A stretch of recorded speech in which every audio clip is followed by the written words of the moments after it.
Fast, my love, fast, please. I'm going.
Oh, look, they got the Nixon building. Oh my God! Oh my God! Oh my God! Oh my God! Oh, okay. All right. Oh, look, they got the Nixon building. It's on fire. You can see that mammoth plume of smoke there. You can see the extent, the scale, and the magnitude of that strike. That's the Bahrain base, and there is massive damage. What we understand, it's on fire after the strikes from Iran. That's the breaking news we have right now. Exclusive footage on Republic TV coming in from the Bahrain base. And as we speak, there are more and more such visuals that have come in from different locations across West Asia.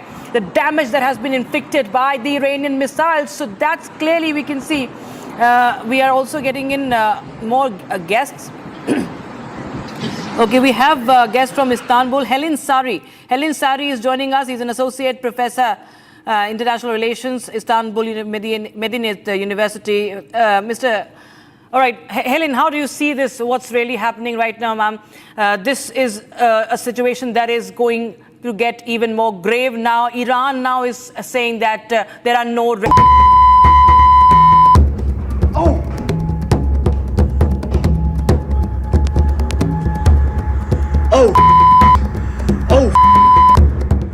The Iranian military launched a counter-assault after Israel carried out what it called preemptive bombings on the Islamic Republic. Iran has struck Gulf states hosting U.S. military bases in the region. Multiple explosions were reportedly heard in key cities of UAE, Qatar, Jordan, and Saudi Arabia. According to the Fars news agency, Iran has confirmed targeting Al Udeid Air Base in Qatar, Al Salem Air Base in Kuwait, Al Dhafra Air Base in the UAE, and one more base in Bahrain. According to AFP, Abu Dhabi and Doha reported blasts hours after Israel and the US conducted joint attacks on Iran. In Abu Dhabi, at least one person was killed after several missiles launched from Iran were intercepted, according to Al Jazeera, the country's state news agency. 5 witnesses, including 2 Reuters correspondents, said that they heard 5 booms in rapid succession that caused windows in a house near Abu Dhabi's Corniche to vibrate. Other witnesses in the Al Dhafra and Batin areas heard loud booms as well. Of course, the latest bit of information that is coming in, where Iran has launched another wave of missiles, ballistic missiles, in the state of Israel, where the IDF is saying that the Iranian missiles were targeting central Israel, which is why the sirens have gone off in central Israel. The Israelis so far have also... All right, so there are more updates that are coming in with respect to what is unfolding at this moment in this war between the United States of America and Israel on one side and the Iranians on the other. And my colleague Kripa is joining us with more updates in terms of the very first reports on casualties. Kripa, tell us about the very first reports of casualties that have come through in this war so far. Drone attacks at Israel after the United States and the Israeli military targeted several parts of the country. The Iran Revolutionary Guard Corps, or IRGC, said in a statement, the first wave of widespread missile and drone attacks by the Islamic Republic of Iran against the occupied territories has begun. In the statement, the IRGC said the attacks were in response to the hostile and criminal enemy's aggression against the Islamic Republic of Iran.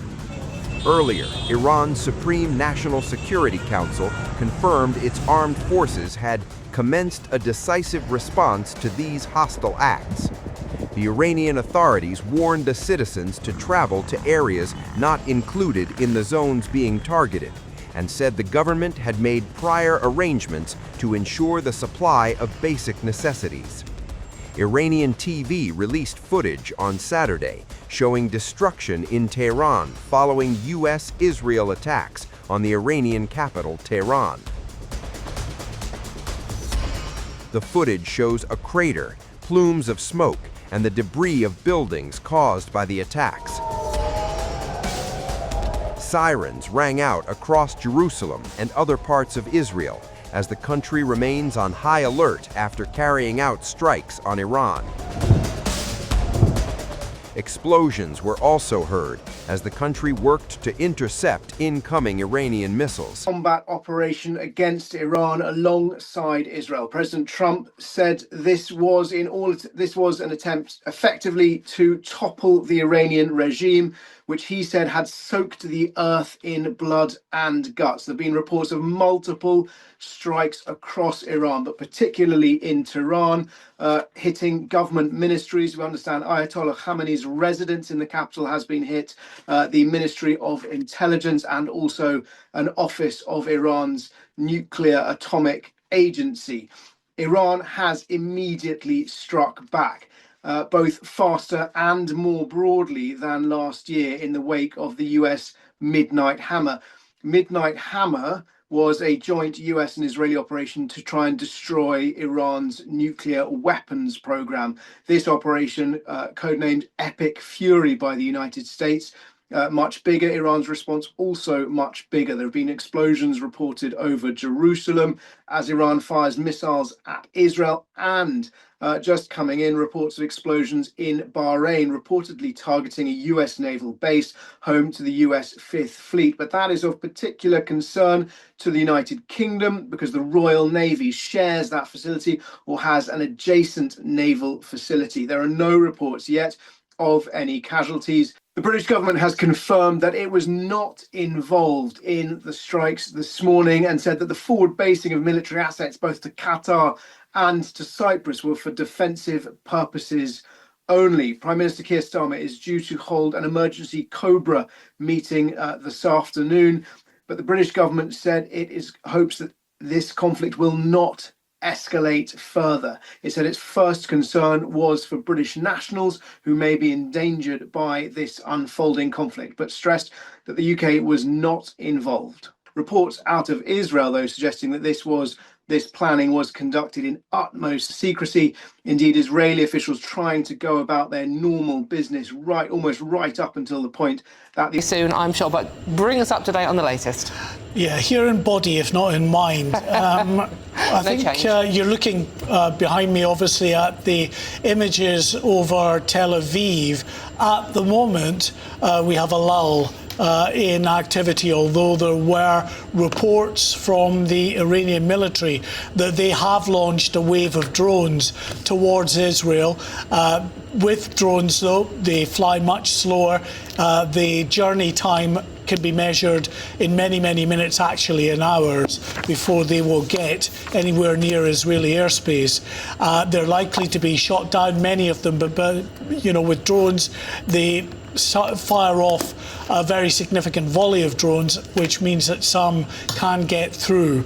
I want to show you some images we've obtained from Qatar, from Doha, that show a strike right there in Doha, dramatic scenes, and an illustration of just how so many countries in that region are being sucked into this conflict now.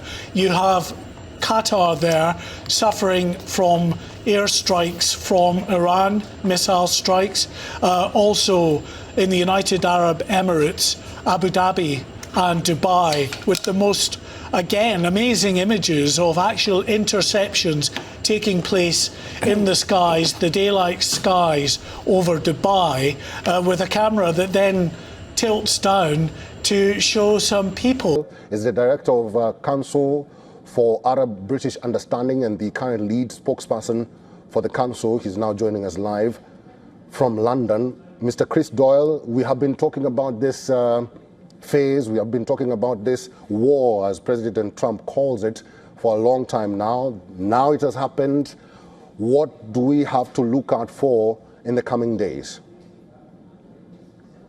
Well, we're living in a state of extreme uncertainty and risk. So the United States and Israel, by launching this, they're not sure really how it ends. It seems to be a very open-ended series of objectives that focus on regime change. And it is not clear that this war will stop anything short of that it relies on the downfall of the Iranian regime. Now, that may be seen by many, given the behavior of that Iranian regime over years, over decades, to be a perfectly fair aim. But I would remind viewers that bombing from the air without any ground troops is a very, very poor and unsuccessful means to try to achieve that aim. I mean, getting rid of regimes by bombing from air is unlikely in of itself to work. I think that what we need to look out for is solid, evidence-based facts about the results of these bombings. There'll be a lot of rumor, a lot of reporting that can't be verified.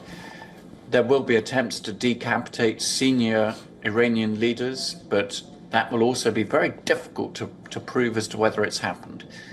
I'd also stress that killing one or two of these leaders, whether it's the supreme leader, whether it's the president, will not bring down the regime, because this is not a one-man regime at all. It is a regime that has set itself up to survive no matter what the shocks, the external shocks.